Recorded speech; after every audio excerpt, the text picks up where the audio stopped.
आज डिनरसाठी काहीतरी चटपटीत बनवायचं ठरवलं. हे सगळे व्हेजिटेबल्स बघून तुम्ही गेस करा मी काय बनवणार आहे. तोपर्यंत इकडे बघा अन्वी किती वेळपासून पप्पांची वाट बघत होती. पप्पा आले आणि तिला बघा किती आनंद झाला.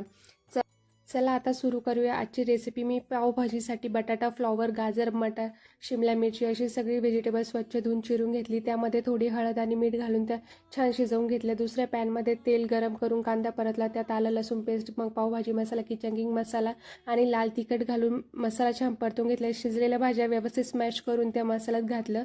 थोडंसं पाणी घालून आणि छान उकळी आणली आणि शेवटी भरपूर कोथिंबीर घालून पावभाजी तयार केली. गरमागरम बटर लावलेल्या पावासोबत पावभाजी सर्व केली. अन्वीला तर पावभाजी खूपच आवडते. तिची रिएक्शन एकदम मजेशीर होती. वाव पावभाजी. त्यानंतर जेवण पूर्ण करून रात्री झोपण्याआधी अन्वीचा पण होमवर्क पूर्ण करून घेतला आणि अशा प्रकारे आजचा दिवस संपला. भेटूया नेक्स्ट व्लॉगमध्ये. तोपर्यंत बाय, टेक केअर.